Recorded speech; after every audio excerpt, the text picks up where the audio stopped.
اعوذ باللہ من الشیطان الرجیم بسم اللہ الرحمن الرحیم الحمد للہ رب العالمین الصلاۃ والسلام علی اشرف الانبیاء والمرسلین ابی القاسم محمد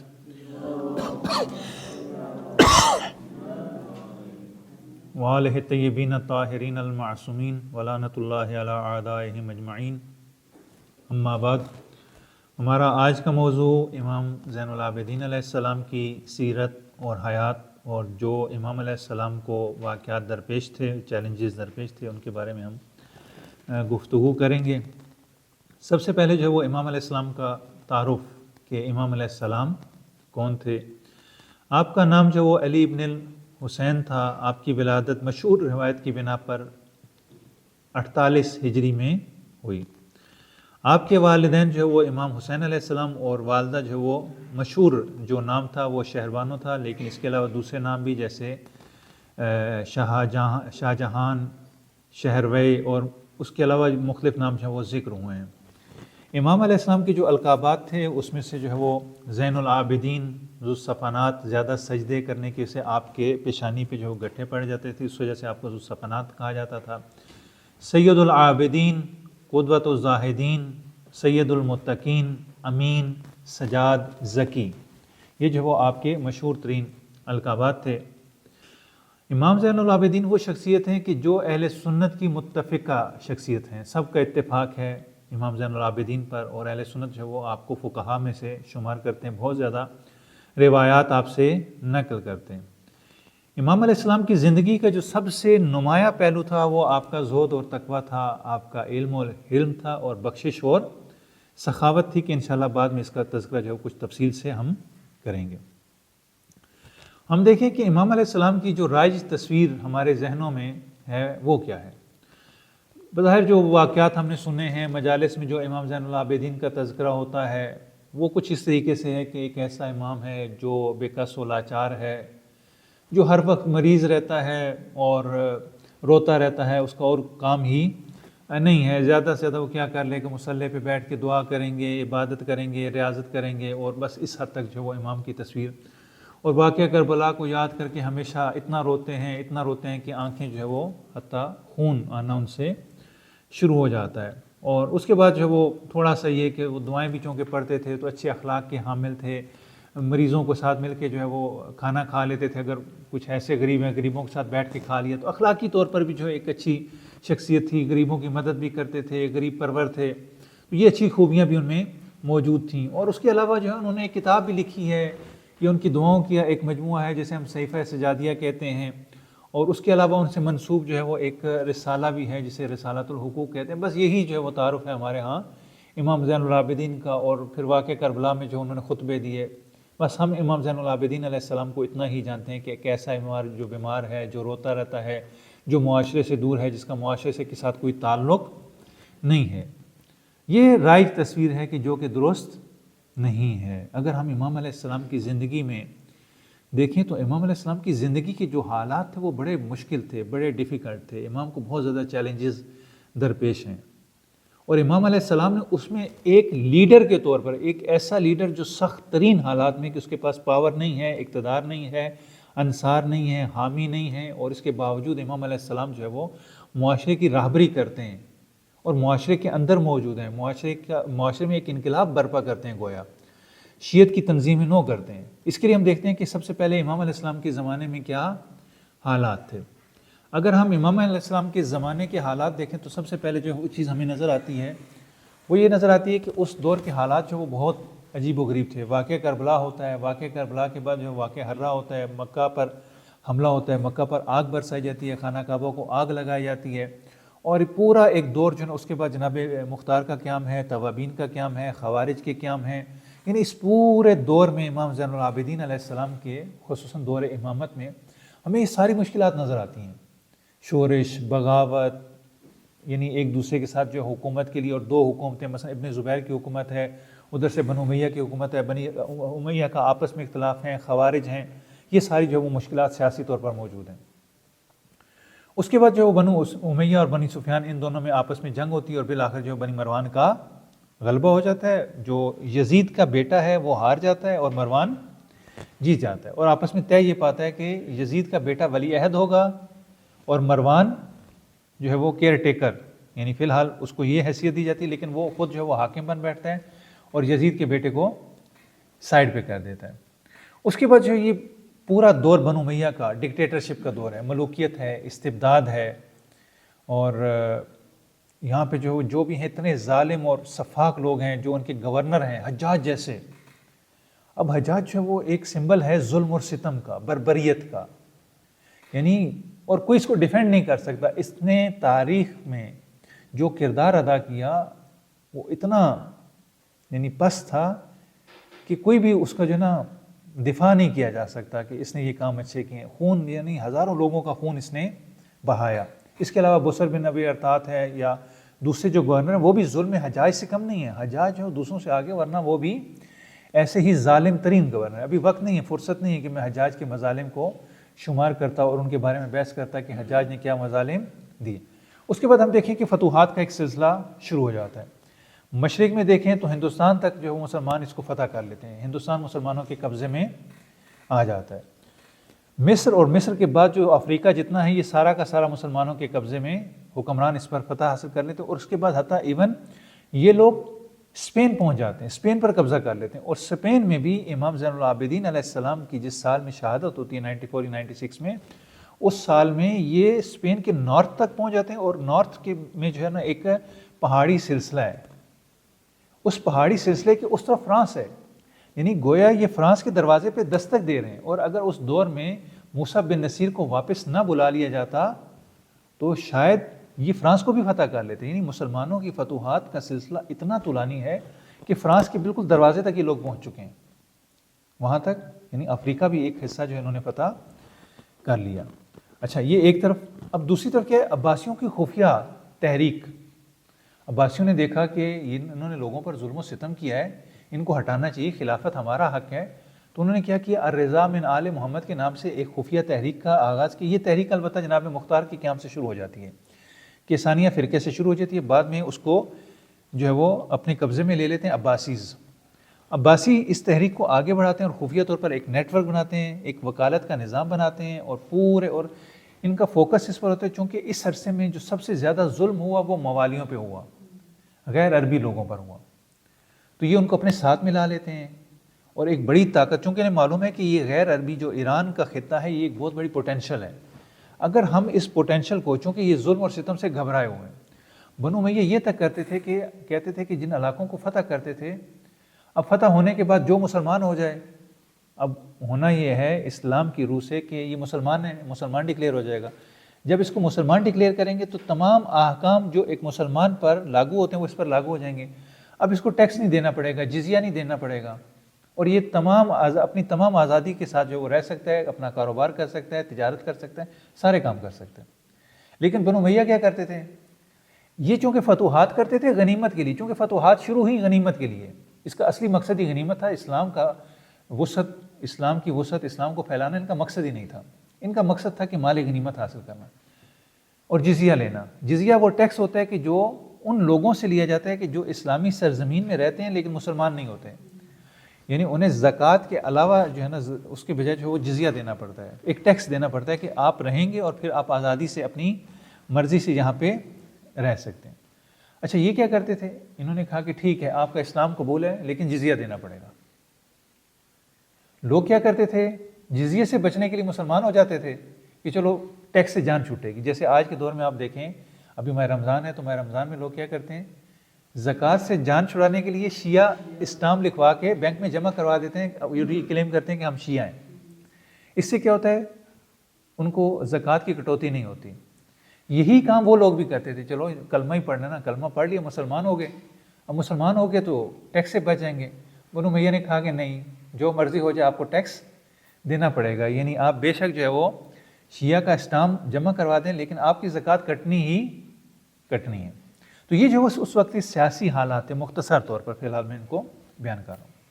اس کے بعد اگر ہم خلفاء دیکھیں کہ امام علیہ السلام کے دور میں جو خلفاء ہیں، سب سے پہلے یزید ہے، 61 سے لے کر 64 سن ہجری تک، 4 سال تک یہ خلیفہ رہتا ہے۔ اس کے بعد عبداللہ ابن زبیر ہے۔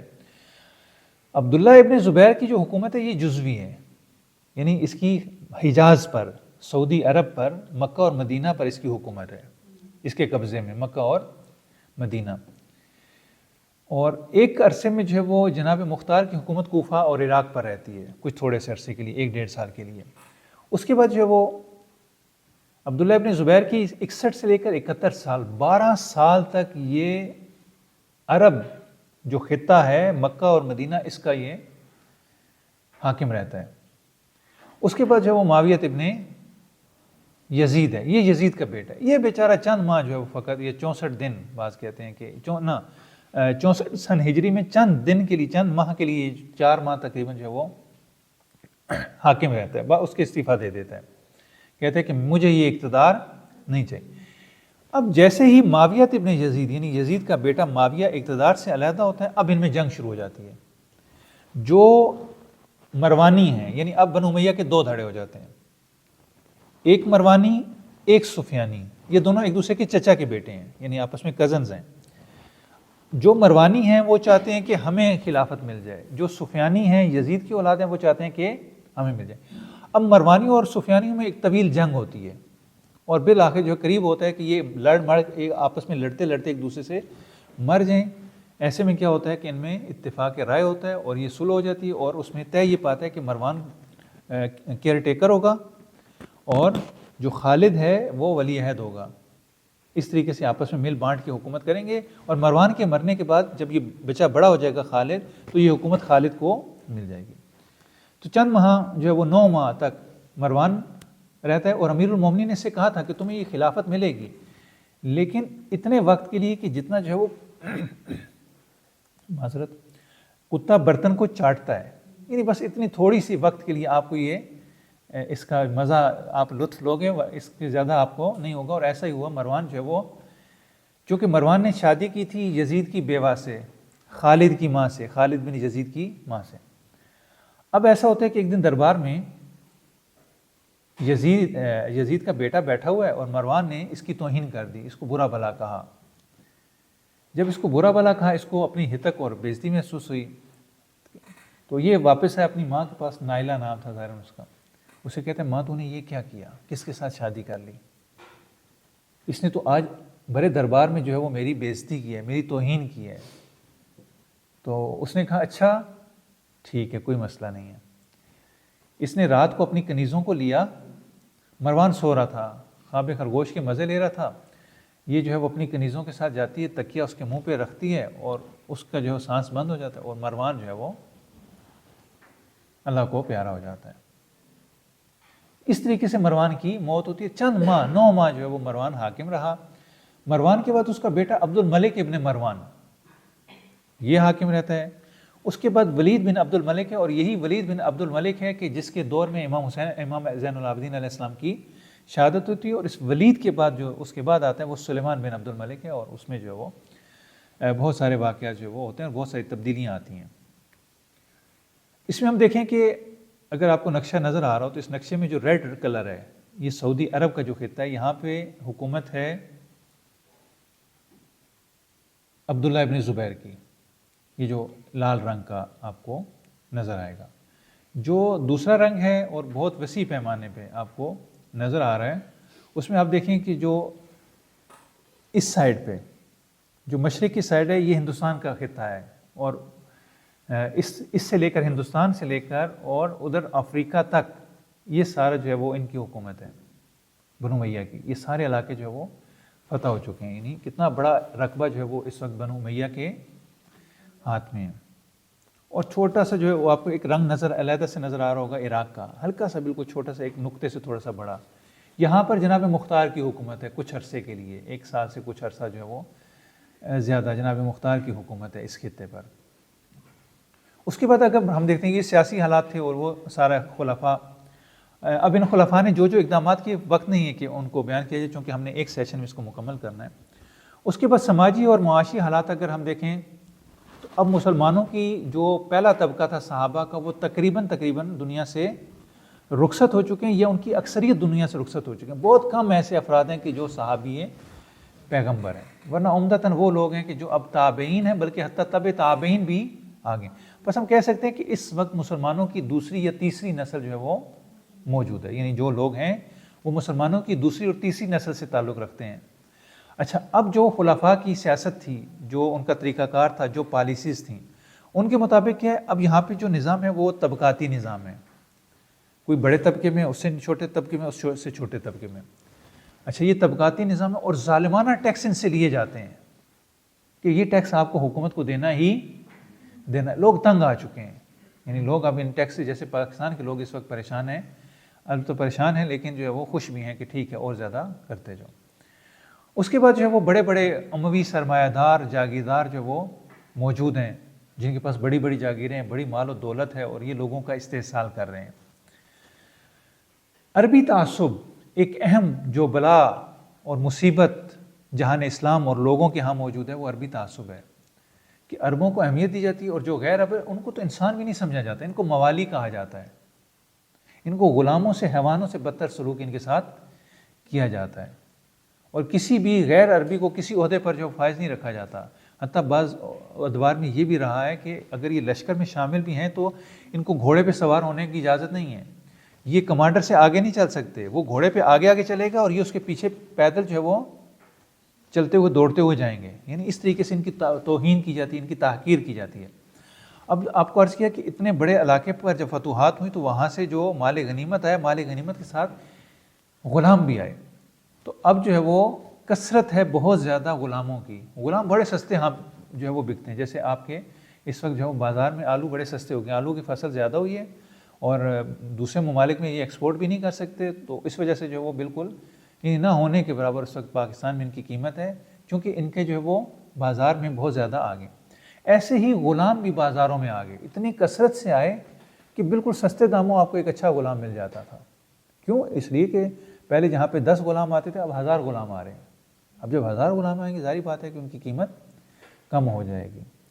اس کے بعد موالی ہیں، غیر عرب ہیں، یہ بیچارے ہمیشہ جو ہے وہ ظلم کی چکی میں پستے رہیں۔ اس کے بعد ذمی ہیں، ذمی کسے کہتے ہیں؟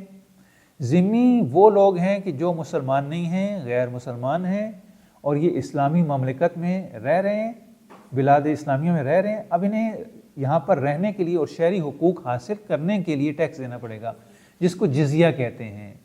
یعنی غیر مسلم لوگ اسلامی ریاست میں رہنے کے لیے جزیہ نامی ٹیکس دیتے ہیں۔ ان کے ساتھ بھی یہ بہت برا سلوک کرتے تھے، آپ نے خاص لباس پہننا ہے بعض ادوار میں، آپ اس کے علاوہ دوسرا لباس نہیں پہن سکتے، آپ عربوں کا لباس نہیں پہنیں گے، آپ کو یہ اجازت نہیں ہے۔ اس کے علاوہ پھر مختلف شہروں کی مختلف صورتحال ہے، مکہ کی صورتحال مختلف ہے، مدینہ کی مختلف ہے، بصرہ کی مختلف ہے، کوفہ کی، شام کی، مصر کی، فلسطین کی، پھر جو افریقہ کے شہر ہیں، ہر شہر میں حالات مختلف ہیں، لوگ مختلف ہیں، علمی صورتحال مختلف ہے، البتہ علم کا تو نام و نشان ہی ابھی تک نہیں ہے۔ اس کے بعد ہم ثقافتی حالات دیکھیں، سیاسی حالات، اجتماعی حالات، اور اس کے بعد اب ہم ثقافتی حالات پہ آتے ہیں۔ یہاں پہ جو ہے وہ آپ دیکھیں کہ جس ملک میں بھی ڈکٹیٹرشپ ہوتی ہے وہاں پہ سویلائزیشن، کلچر یہ ڈیولپ نہیں ہو سکتا، یہ پروان نہیں چڑھ سکتا، اس کی گرومنگ نہیں ہو سکتی۔ جہاں پر بھی ڈکٹیٹرشپ اور استبداد ہو، تو چونکہ بنی امیہ بدترین شکل ہے ڈکٹیٹرشپ کی، تو یہاں پر کسی تہذیب کا، کلچر کا، سویلائزیشن اچھے طریقے سے ہونا یہ ممکن ہی نہیں ہے، کیونکہ ان کا فوکس ہی، ان کا سارا فوکس ہے وہ اپنے اقتدار پر ہے، اپنی حکومت پر ہے، اور لوگوں سے ٹیکس لینے پر ہے، جیسے پاکستان کی حکومت ہے۔ تو یہ جو ہے وہ ساری صورتحال ہے۔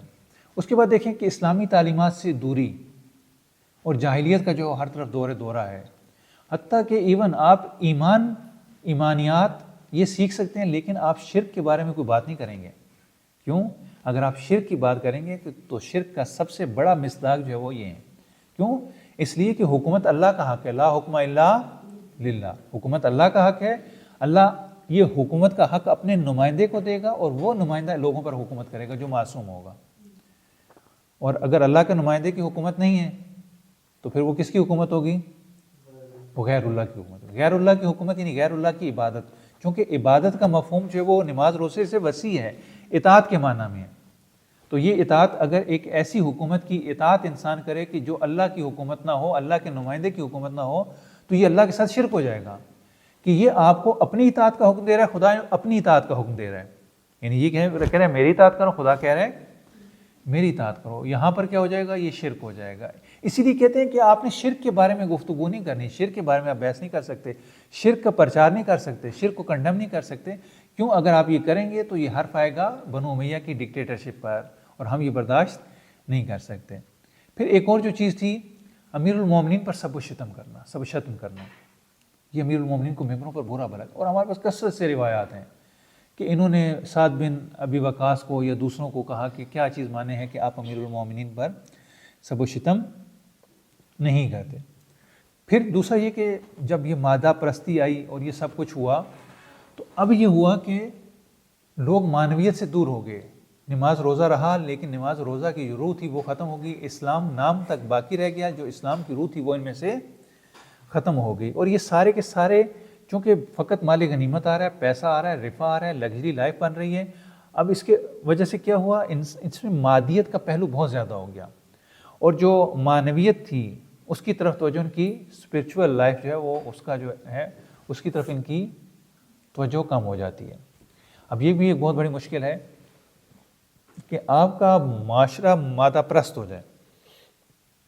اب ایسے میں جو ہے وہ جب یہ اتنی ایکسٹریم پہ ہے، تو اب کچھ لوگ آئے، انہوں نے کہا کہ نہیں، دنیا کی مذمت کرنی چاہیے، دنیا بری چیز ہے۔ انہوں نے کیا کیا، انہوں نے سیاست سے، اجتماع سے، سوشل لائف سے دوری اختیار کرتے ہوئے زہد و عبادت اختیار کر لی کہ نہیں، ہمارا زندگی کا مقصد جو ہے خدا کی عبادت کرنا ہے، ہمیں سیاست سے کیا ہو، ہمیں جو ہے وہ اس دنیا سے کیا ہو، دنیا تو ایک بری چیز ہے۔ لہذا یعنی ایک اس ایکسٹریم پہ ہیں، مادہ پرستی میں گرے ہوئے ہیں، رفاہ میں گرے ہوئے ہیں، آسائشوں میں گرے ہوئے ہیں، لگیری لائف میں گرے ہوئے ہیں، اور دوسرے ایسے ہیں کہ جو بالکل جو ہے 180 ڈگری اس سے دور جا کے ان کی کوشش ہے کہ نہیں، ہمیں جو ہے ان سب دنیا سے دور ہونا چاہیے، دنیا تو کثافت ہے، گندگی ہے، ہمیں سے دور رہنا چاہیے۔ ایک تصوف اور خوش قسم کا زہد جو ہے وہ یہاں پر جو وہ ہمیں نظر آتا ہے۔ اچھا، لکھنے پڑھنے کا رواج نہیں ہے، اس کو پروموٹ نہیں کیا انہوں نے، چونکہ ان کا تعلیم ان کے پرائورٹی ہی نہیں ہے کہ ہم تعلیم دیں، لوگوں کو ایجوکیٹ کریں، لوگوں کو ہم جو ہے وہ شعور دیں، نہ، یہ ان کی کوشش نہیں ہے۔ لہٰذا لوگ جاہل ہیں، زیادہ سے زیادہ کہ قرآن حفظ کرنا ہے، یعنی یہ قرآن کا حفظ کرنے پہ سارا زور جو ہے وہ بنو امیہ کے دور میں لگایا جاتا ہے کہ حفظ کریں، اور ادھر سے جو ہے وہ خلیفہ تراویاں دے گئے، بس یہ تراویاں اور جو ہے ان کا آپس میں لنک ہو گیا، اور ماہ رمضان میں آپ نے تراویاں پڑھنی ہیں، اور بس یہ قرآن کا اور کوئی کام نہیں ہے، اور زیادہ سے زیادہ آپ نے جو ہے اس کو رٹا لگا کے حفظ کر لینا ہے، تلاوت کرنی ہے، اور یہ کس کے لیے، یہ آپ کے ثواب کے لیے، چونکہ اگر پڑھیں گے، لکھیں گے، قرآن پہ سوچیں گے۔ لہٰذا انہوں نے یعنی نہ پڑھنے لکھنے کو پروموٹ کیا، نہ قرآن کے تدبر پر، سوچنے پر، عقل پر، سارا زور جو فوکس کس پر تھا، حفظ کرنے پر۔ اسی لیے آپ کو قرآن نظر آتے ہیں، قرآن، قاریان قرآن، ایک پورا ایک دھڑا ہے یہاں پر، جو جناب مختار کے قیام میں اور توابین کے قیام میں یا اس سے پہلے جو ہے وہ آپ کو مختلف جگہوں پہ نظر آتا ہے، قاریان قرآن۔ اس کے بعد جو فکری انحرافات بہت زیادہ ہیں، اور جب آپ کو پتہ ہے کہ بازار میں اصلی چیز نہیں ہوتی، لوگوں کی زندگی میں اصلی چیز نہیں ہوتی، در حال ہی کہ اس چیز کی ضرورت بھی ہو، تو کیا ہوتا ہے، نقلی چیزیں بننا شروع ہو جاتی ہیں۔ اب لوگوں کو اسلام کے نام پہ مسلمان کیا گیا، اب وہ اسلامی زندگی کیسے گزاریں؟ قرآن تو کافی نہیں ہے، مسلمانوں کا عمل تو کافی نہیں ہے، اب کریں تو کیا کریں؟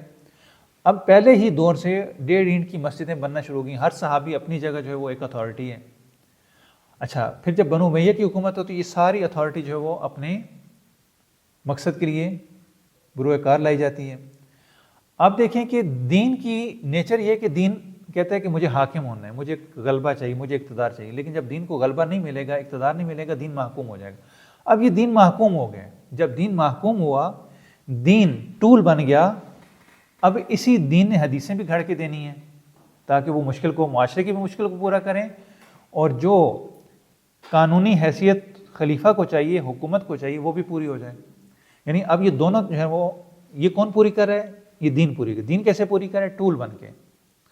دین اپنا کردار ادا نہیں کر رہا، دین یہاں پہ جو ہے وہ خادم بنا ہوا ہے حاکمان وقت کا۔ جھوٹی احادیث کثرت سے گھڑی جاتی ہیں، جو اہل بیت کے فضائل تھے ان کو چھپایا جاتا ہے، جو اہل بیت کے دشمنان ہیں ان کے فضائل گھڑے جاتے ہیں، اور اہل بیت کے فضائل بھی انہی کے نام پہ تھوپ دیے جاتے ہیں۔ اس کے بعد جو وہ قصہ خانی کا، قصہ کہانیاں، جیسے آج ہمارے ممبر پہ جو داستانیں پڑھی جاتی ہیں، قصے کہانیاں، لوگوں کو انٹرٹین کیا جاتا ہے، ایسے ہی اس دور میں بھی لوگوں کو قصے کہانیاں سنا کر پورا ایک باقاعدہ جو ہے وہ ایک انسٹیٹیوشن ہوتا تھا، یعنی جس کو قصہ خان کہتے تھے۔ ان کا کام کیا ہوتا تھا، یہ دھڑوں پہ، ممبروں پہ، مختلف جگہوں پہ جو ہے وہ آتے تھے، لوگوں کو قصے سناتے تھے، جو اچھے ہوتے تھے وہ واعظین بن جاتے تھے، لوگوں کی اخلاقی تربیت کے لیے قصے سناتے تھے، باقی جو تھے وہ ایسے ہی انٹرٹینمنٹ کے لیے قصے سناتے تھے۔ یعنی اس دور کا جو آپ کہہ لیں کہ آپ کا جو انٹرٹینمنٹ کے لیے لوگوں کی جو ایک ذریعہ تھا وہ یہی قصہ خوانی کا تھا۔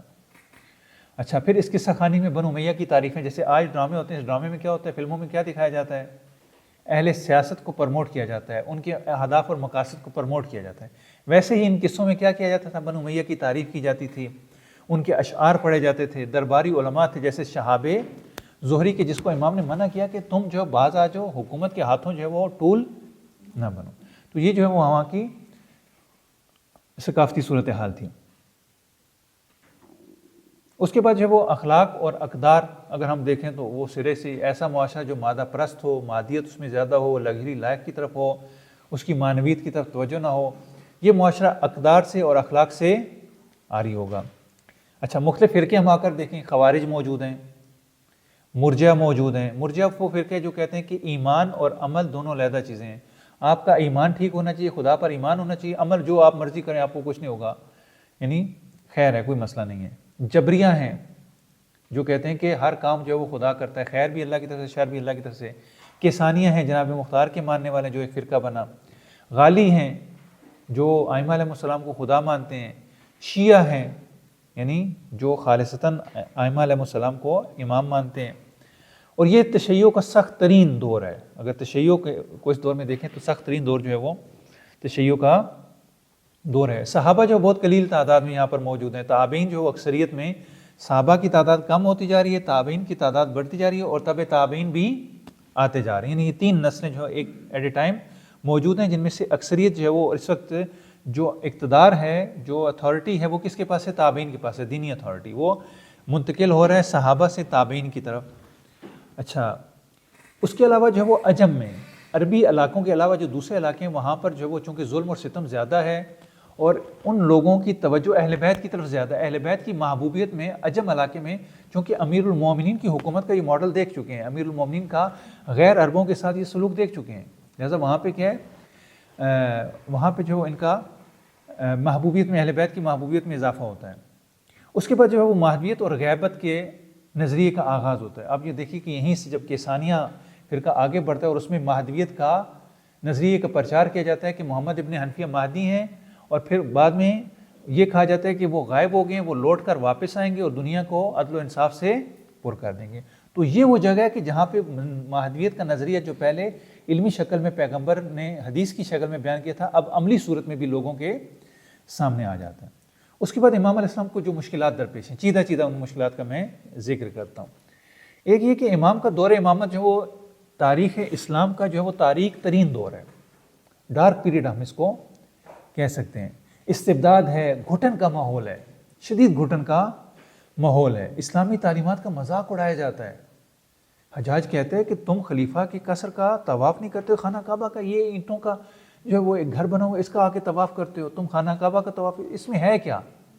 اس کے بجائے خلیفہ کے محل کا طواف کرو، اس کے قصر کا طواف کرو۔ اور اسی طریقے سے جو دیگر اسلامی احکامات ہیں ان کا مذاق اڑایا جاتا ہے۔ مایوس کن ماحول ہے، یعنی کہ انسان کا اس گھٹن کے دور میں سوائے مایوسی کی کوئی امید کی کرن نظر نہیں آتی۔ مادیت اور دنیا پرستی، جیسے پہلے عرض کر دیا، یہ ایک علیحدہ سے مشکل ہے کہ لوگ جو ہے وہ مادے کی طرف جا رہے ہیں، لگژری لائف کی طرف جا رہے ہیں، ان کو جو فقط سہولت چاہیے، فقط آرام چاہیے، فقط سکون چاہیے، انہیں معنویت کی کوئی ضرورت نہیں ہے۔ اچھا، اب ان تمام مسائل کی اگر ہم جڑ دیکھیں تو وہ کیا ہے؟ نفس پرستی۔ یہ جو ہے وہ اس کی اصلی مسائل کی جڑ ہے کہ لوگ خدا پرستی سے نفس پرستی کی طرف آ گئے ہیں۔ لوگوں نے خدا پرستی کا نام باقی رکھا ہے، اصل میں خدا پرستی ان کی زندگی سے جا چکی ہے، خدا پرستی کے بجائے نفس پرستی جو ان میں آ چکی ہے۔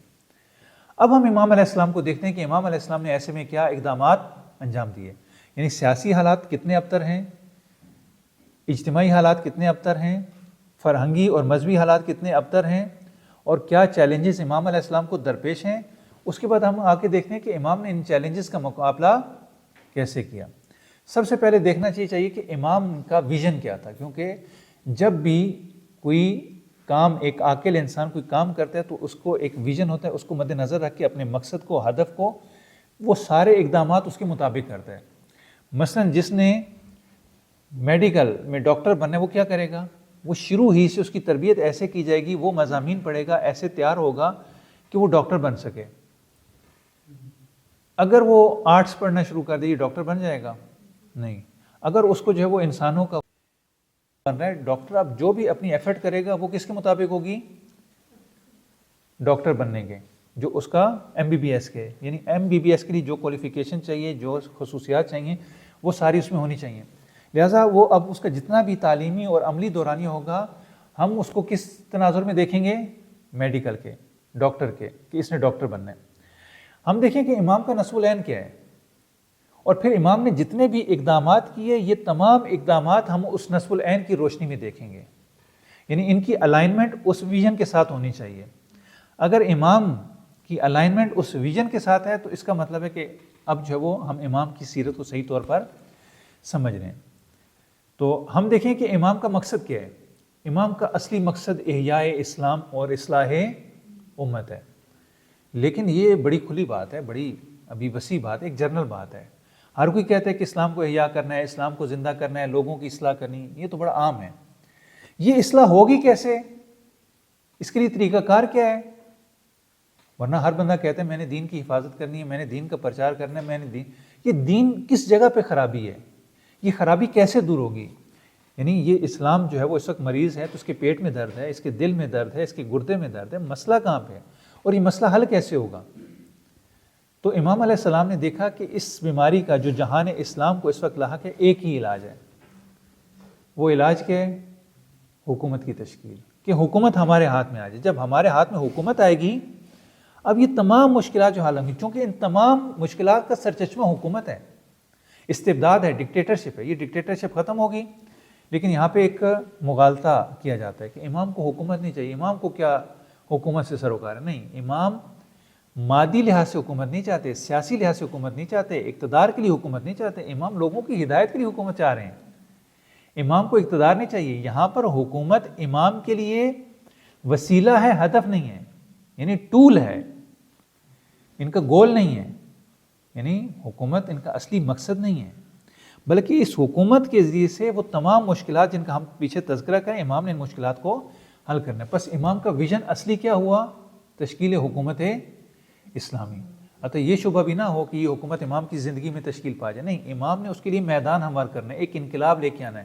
اور یاد رکھیں کہ انقلاب کبھی دن رات میں نہیں آیا کرتا، تقریروں سے نہیں آیا کرتا، لوگوں کو بلا کے بریانی کی پلیٹ کھلانے سے نہیں آیا کرتا. انقلاب مسلسل عمل کا نام ہے، سٹرگل کا نام ہے، لوگوں کو تیار کرنے کا نام ہے، لوگوں کی تربیت کرنے کا نام ہے. اور امام اب یہی کام کر رہے ہیں، سٹرگل کر رہے ہیں، لوگوں کی تربیت کر رہے ہیں، لوگوں کو ایجوکیٹ کر رہے ہیں، لوگوں کو شعور دے رہے ہیں، لوگوں کو بصیرت دے رہے ہیں، اور لوگوں کو حکام کے ظلم و ستم سے بھی آگاہ کر رہے ہیں کہ جب تک ان کے ظلم و ستم سے آگاہ نہیں ہوں گے اور جب تک دین کی طرف نہیں آئیں گے اس وقت تک یہ مشکل حل نہیں ہوگی. اب امام علیہ السلام کی سیرت کے ہم کچھ اصول دیکھ لیتے ہیں. سب سے پہلے اخلاص. امام کو دنیا سے کوئی غرض نہیں ہے، امام کو اقتدار کی کوئی لالچ نہیں ہے. امام خالصتاً خدا کے لیے اور لوگوں کی اصلاح کے لیے کام کرنا چاہتے ہیں. امام کا اپنا کوئی فائدہ نہیں ہے. امام یہاں پہ بینیفیشری نہیں ہے کہ امام جو ہے وہ یہ حکومت حاصل ہوگی تو امام کو اپنا فائدہ ہوگا. ایک یہ کہ اخلاص. دوسرا عالم بالزمان ہے.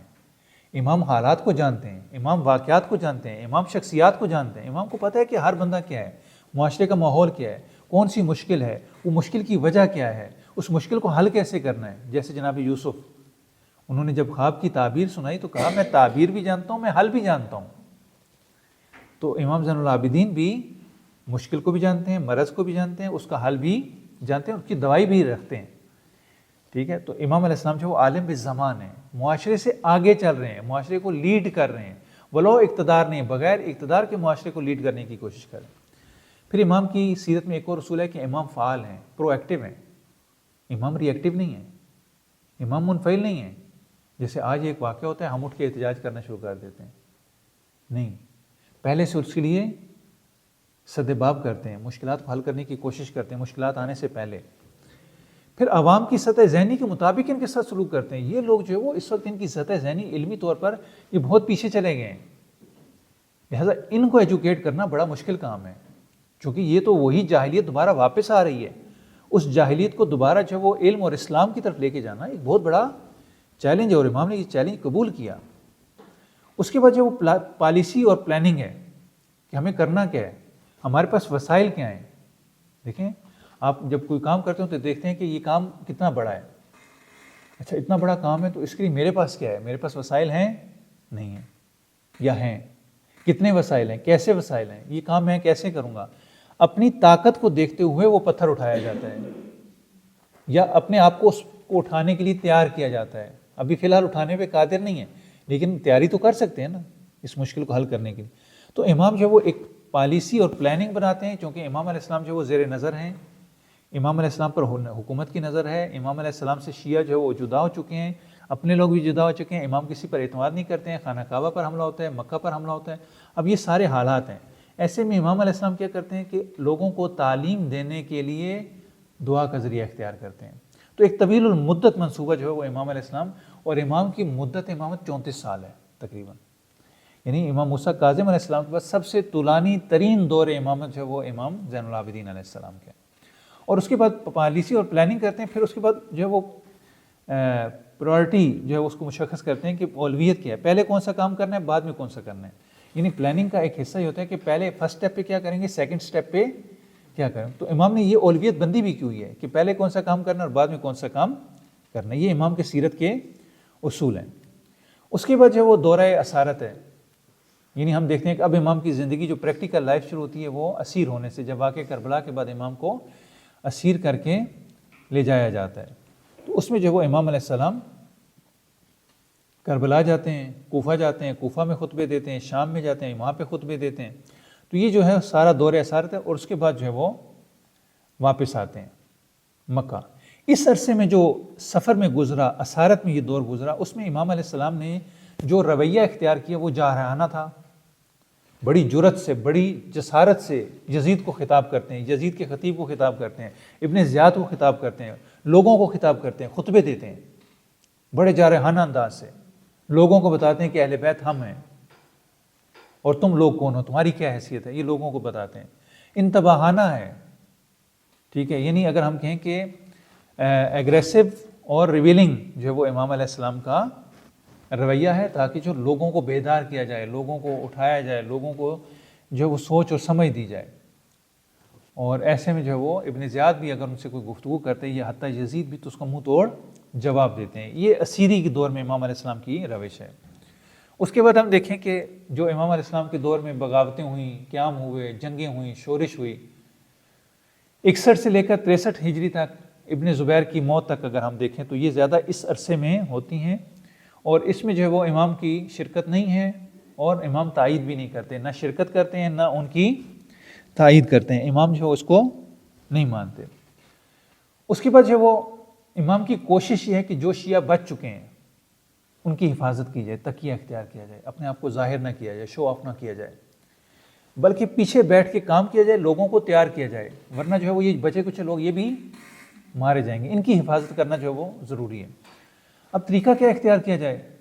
کلاس تو رکھ نہیں سکتے، لوگوں کو تعلیم تو اگرچہ جو ہے وہ جمعے والے دن یا جمعرات والے دن جو ہے وہ لوگوں کو تعلیم دیتے ہیں ایک دن آپ نے، لیکن روزانہ کی بیس پہ کریں گے تو بنو امیہ کی حکومت اور ان کے کارندے جو حساس ہو جائیں گے. لہٰذا کیا کیا، لوگوں کو تعلیم کے لیے دعا کا راستہ اپنایا، دعا اور عبادت کا. دعاؤں کے ذریعے سے لوگوں کو معارف کی تعلیم دی. آپ دیکھیں دعاؤں میں دو کام تھے، ایک معارف کی تعلیم تھی اور ایک اہل بیت علیہ السلام پر کثرت سے درود تھا.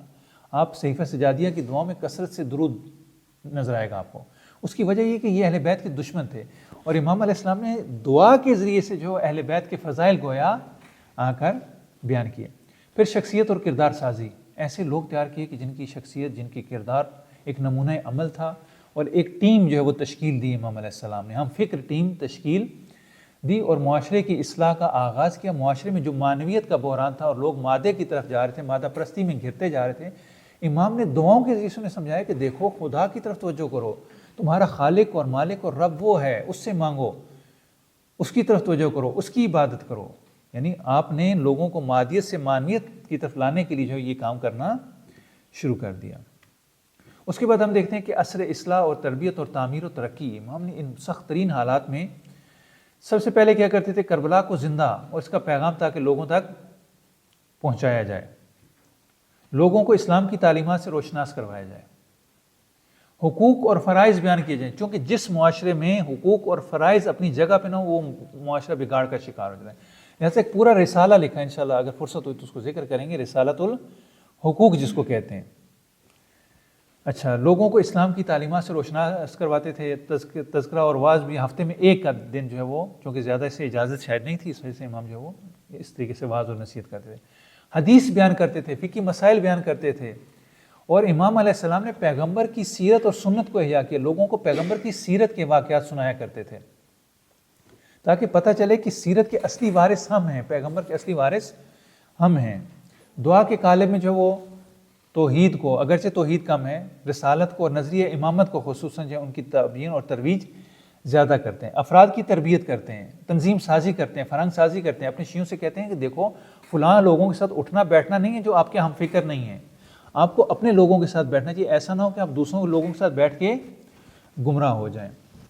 اس کے بعد جب وہ غلاموں کی تربیت کر کے، چونکہ عرض کیا کہ غلام کثرت سے آتے تھے، امام کیا کرتے تھے، غلام کو خریدتے تھے، خریدنے کے بعد اس کی تربیت کرتے تھے، اس کو تعلیم دیتے تھے، پھر آزاد کر دیتے تھے، تاکہ اس ذریعے سے جو ہے وہ معاشرے کو اچھے افراد دیے جا سکیں اور لوگوں کو اپنی طرف مائل کیا جا سکے، تاکہ لوگوں کو پتہ چلے کہ امامت کا مرکز جو وہ کہاں ہے۔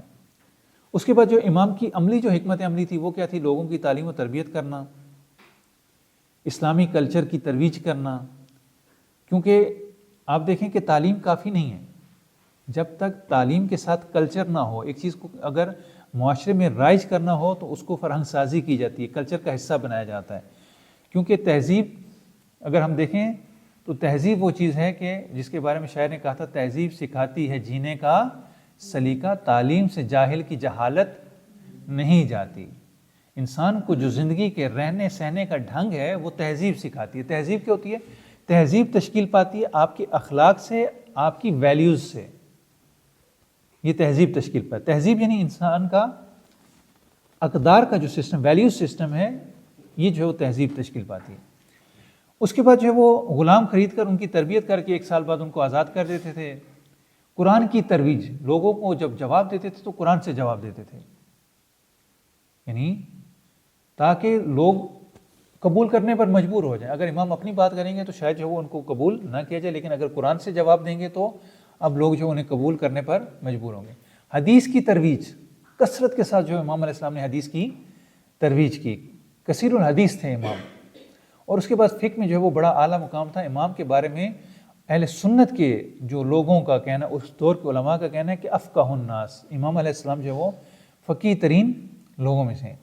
شیعہ کی تنظیم اور خواص کی پرورش، یعنی ایک ہمارے پاس ایلیٹ تھیوری ہے کہ اگر آپ نے کسی معاشرے میں تبدیلی لانی ہو تو آپ کیا کریں گے، آپ جو چیدہ خاص لوگ ہیں ان کو تربیت کریں گے اور پھر یہ عام لوگوں کو جا کے تربیت کریں گے۔ آج بھی آپ لوگوں کے لیے یہی ہے کہ آپ خود پہلے سے تیار ہوں، تیار ہونے کے بعد آپ معاشرے کے جو چیدہ خاص افراد ہیں ان کو تیار کریں ایلیٹ تھیوری کے مطابق، اور تاکہ جو ہے یہ معاشرے میں ایک تبدیلی لائی جا سکے۔ اچھا، امام کے علمی آثار اور اگر ہم فعالیت اور جو ان کی ایکٹیویٹیز تھیں ان کو دیکھیں تو شیخ طوسی نے امام کے اصحاب کی تعداد 170 ذکر کی، یعنی 170 افراد وہ تھے جو امام کے شاگرد تھے اور جنہوں نے امام سے حدیث نقل کی ہے۔ اس کے بعد اصحاب پیغمبر میں سے جو آپ کے صحابی تھے ان میں عامر بن واصلہ اور جابر بن عبداللہ انصاری، وہ پیغمبر کے بھی صحابی ہیں، آپ کے بھی صحابی ہیں۔ اصحاب امیر المومنین میں سے رشید حجری، یہ بڑی برگزیدہ شخصیت ہیں، بڑے، جن کو حجاج نے دار پہ لٹکا دیا تھا۔ وہ قصہ جو حضرت میثم کے بارے میں ذکر کیا جاتا ہے بعض کتابوں میں رشید حجری کے نام سے، کہ امیر المومنین نے ان سے کہا تھا کہ آپ کو اس درخت پر پھانسی پہ، سولی پہ چڑھایا جائے گا۔ تو بعض روایات، رجال کشی کی روایت کے بقول وہ رشید حجری تھے، اور وہ سارا واقعہ جو ہے وہ رجال کشی میں موجود ہے۔ سلیم بن قیس، یہ بھی اصحاب امیر المومنین میں نمایاں شخصیت، جن کی کتاب ہے کتاب سلیم بن قیس ہلالی۔ صہیب، ابو حکیم سیرفی اور سالم بن ابی جعدہ، یہ وہ لوگ ہیں کہ جو اصحاب امیر المومنین میں سے بھی ہیں اور امام زین العابدین علیہ السلام کے بھی شاگرد ہیں۔ امام کے جو اپنے اصحاب ہیں ان میں ابو حمزہ صومالی، آپ نے دعائے ابو حمزہ صومالی سن رکھی ہوئی، یہ انہی سے منسوب ہے۔ ابان بن تغلب، یہ بھی بڑے نمایاں صحابی ہیں، انہوں نے ایک مقتل پر کتاب بھی لکھی۔ قاسم بن محمد بن ابی بکر، قاسم بن محمد بن ابی بکر یہ فرزند ہیں محمد بن ابی بکر کے اور پوتے ہیں خلیفہ اول کے، اور ان کی بیٹی ہے ام فروہ جو والدہ ہیں جناب امام صادق علیہ السلام کی، جناب قاسم کی بیٹی ہیں فروہ یا ام فروہ، اور ان سے جو ہے وہ امام صادق علیہ السلام جو ہے وہ دنیا میں آتے ہیں۔ اس کے بعد طوس بن کیسان ہے، ابو خالد کابلی ہے، محمد ابن شہاب ہے، زہری ہے، یہ درباری علماء میں سے ہے، سعید ابن مسیب ہے، یہ فقیہ مدینہ ہے، بہت نمایاں شخصیت، ابھی فرصت نہیں ہے کہ ان کا تذکرہ کیا۔ جبیر ابن مطعم ہے، یحییٰ ابن ام طویل ہے، اور سعید ابن جبیر ہے، یہ امام کے جو ہے وہ نمایاں ترین صحابی ہیں۔ اس کے بعد جو ہے وہ ہم اصحاب کی اگر درجہ بندی کریں، امام کے جو اصحاب ہیں، تو اس میں جو ہے وہ بعض ہمیں ایسی شخصیات ملتی ہیں جو جامع ہیں، کامل ہیں، جو علم کے جو ہے وہ بڑے درجے پر فائز ہیں تمام علوم اور فنون میں، مثلا قرآن بھی آتا ہے، فقہ بھی آتا ہے، حدیث بھی آتی ہے، لغت بھی آتی ہے، جیسے سعید ابن جبیر ہے، ان میں بہت سارے علوم جو وہ ان کے پاس موجود ہیں۔ اچھا، بعض ایسے صحابہ ہیں جو فقط فقیہ ہیں، جیسے سعید ابن مسیب ہیں، فقیہ مدینہ، اور اس کے بعد جو ہے وہ مفسر ہیں، جیسے ابو حمزہ شمالی، یہ مفسرین میں سے شمار ہوتے ہیں۔ بعض محدث ہیں جیسے ابان بن تغلب ہے۔ اس کے بعد ہم دیکھتے ہیں کہ امام علیہ السلام کی جو ایک کتاب آپ سے منسوب ہے وہ صحیفہ سجادیہ ہے، اس میں 51 دعائیں ہیں، اور یہ ساری دعائیں نہیں ہیں امام زین العابدین علیہ السلام کی، یہ منتخب دعائیں ہیں کہ جو اس میں ذکر ہوئی ہیں۔ عوامل اور اسباب کیا تھی، کیوں امام علیہ السلام نے یہ دعائیں کیں؟ کیونکہ اس معاشرے کی عکاسی ہے کہ خدایا تیرا شکر ہے تو نے ہمیں اس برائی سے دور رکھا، یعنی معاشرے کی برائیوں کا ذکر کرتے ہیں اور خدا سے دعا کرتے ہیں کہ خدایا اس برائی سے ہمیں دور رکھنا۔ دین سے غفلت، لوگوں کو دعاؤں کے ذریعے سے دین کی طرف لائیں کہ یہ دین ہے، یہ دین کا احسان ہے، دین آپ کے لیے یہ دیتا ہے۔ مادیت پرستی اور رفع طلبی، کیونکہ لوگ جو ہے وہ مادے کے پیچھے، مادیت کے پیچھے لگے ہیں، اور ان کو جو ہے وہ اب واپس روحانیت کی طرف لے کر آنا ہے، تو دعا اس کے لیے بہترین ذریعہ ہے۔ اقدار میں تبدیلی آ چکی ہے، ویلیوز تبدیل ہو گئی ہیں، جو اسلام کی ویلیوز تھی ان کے بجائے جو ہے وہ جاہلیت کی ویلیوز آ گئی ہیں، اور یہاں پر جو اسلامی اقدار کی مخالفت کی جاتی ہے۔ اس کے بعد ہم دیکھتے ہیں کہ اہل سنت کے نزدیک جو ہے اس کی صحیفہ سجادیہ کی کیا اہمیت ہے۔ الازہر کے عالم ہیں طنطاوی، یہ بڑے برجستہ نمایاں ہیں، اگر ہو سکے تو ان کی کتابیں ضرور پڑھیے۔ یہ کہتے ہیں اے خدایا قرآن تیری کتاب ہے اور صحیفہ سجادیہ اہل بیت کے ایک بزرگ ہستی کے ارشادات دونوں آسمان سے نازل شدہ اور متفق ہیں۔ ایک اہل سنت کے عالم کہہ رہے ہیں کہ گویا یہ بھی ایک آسمانی کتاب ہے، اس میں وہ معارف کے دریا ہیں کہ جو کسی انسان کی کاوش نہیں لگتی۔ اے اہل اسلام کیا ابھی بھی وقت نہیں آیا کہ ان دونوں سے یعنی قرآن سے اور صحیفہ سے معجزہ حاصل کرو؟ یہ دونوں ان علوم کی طرف بلا رہے ہیں جن سے حقائق کی قدرت کشف ہوتے ہیں، خدا کی معرفت حاصل ہوتی ہے۔ اور اس کے بعد جو ہے وہ امام علیہ السلام کا رسالہ حقوق ہے، کیونکہ امام دیکھنے کہ ایک معاشرے میں بگاڑ ہے، بگاڑ تب ٹھیک ہوگا کہ جب وہاں پر حقوق اور فرائض کا نظام صحیح ہو، ویلیوز، اسلامی ویلیوز جب ہوں گی تو معاشرہ چونکہ ویلیوز سے بنتا ہے، اگر یہ ویلیوز نہیں ہوں گے، حقوق اور فرائض نہیں ہوں گے، یعنی اس کا ایک حصہ فقہ کے ساتھ ہے، ایک حصہ اقدار کے ساتھ ہے، یہ دونوں چیزیں مل کر تہذیب بناتی ہیں۔ ابھی فرصت نہیں اس چیز کو بیان کیا جائے، تو لہٰذا رسالت الحقوق اس میں امام نے 3 محور بیان کیے، کہا کہ ایک انسان کا حق اپنے اوپر ہے، ایک انسان کا حق خدا کے اوپر ہے، اور ایک انسان کا حق جو ہے وہ دوسری مخلوق کا۔ ان انسان کے 3 رشتے ہیں، ایک رشتہ اپنے ساتھ، ایک رشتہ خدا کے ساتھ، ایک رشتہ انسانوں کے ساتھ۔ جو اپنے ساتھ رشتہ ہے معرفت نفس کا، دوسرا رشتہ جو خدا کے ساتھ ہے عبودیت کا رشتہ ہے، خدا کا عبد ہے یہ، تیسرا رشتہ مخلوقات کے ساتھ، وہ جو ہے وہ حقوق، فرائض، معاملات، یہ ساری چیزیں اس میں آ جاتی ہیں۔ اب ایک ایک کر کے پھر امام علیہ السلام ان 3 محوروں میں اپنے ساتھ رابطہ، خدا کے ساتھ رابطہ اور دوسری مخلوقات کے ساتھ تعلق، اب امام ایک ایک کر کے جو ہے وہ حق بیان کرتے ہیں، کہتے ہیں اللہ کا حق کیا ہے؟ اللہ کا حق بیان کرتے ہیں کہ وہ ہے جو خالق ہے، جو مالک ہے، جو رازق ہے، جس نے سب کچھ دیا، یہ نعمات دیں۔ اس کے بعد خود نفس کا حق ہے، اپنے اعضاء کا حق ہے، ہاتھوں کا حق ہے، پاؤں کا حق ہے، جسم کا حق ہے، اپنے افعال کا حق ہے ہمارے اوپر، ہم توجہ ہی نہیں کرتے کہ ہمارے افعال کا بھی ہمارے اوپر حق ہے۔ پھر حقوق ائمہ ہیں، حقوق حاکمان ہیں، حقوق رعیت ہے، یہ بھی ضروری ہے۔ عزیز و اقارب ہیں، ماں باپ ہیں، بہن بھائی ہیں، ولی نعمت ہیں، مؤذن ہیں، پیش نماز ہیں. آپ دیکھیں کہ اس معاشرے میں امام علیہ السلام ایک ایک طبقے کو جو ہے وہ مشخص کر کے اس کے حقوق بیان کر رہے ہیں. حتیٰ کہتے ہیں آپ کے ہم نشین، ہمسایہ، اس کے حقوق ہیں، ہم سفر کے حقوق ہیں، شریک جو ہے وہ اس کے حقوق ہیں، آپ کا جو پارٹنر ہے اس کے حقوق ہیں، مال کے حقوق ہیں.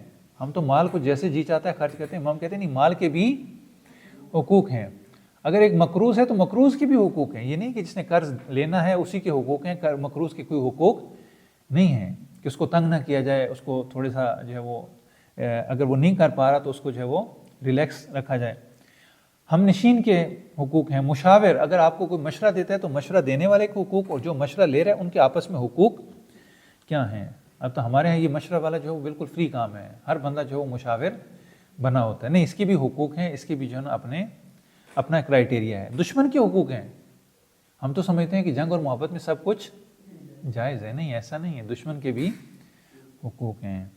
تو یہ جو وہ امام علیہ السلام اس معاشرے میں آ کے رہتے ہیں اور امام علیہ السلام کی جو وہ مشکلات، اور یعنی یہ جب کام کرتے ہیں اب حکمران دیکھتے ہیں کہ امام علیہ السلام ان کے لیے مشکل بن رہے ہیں.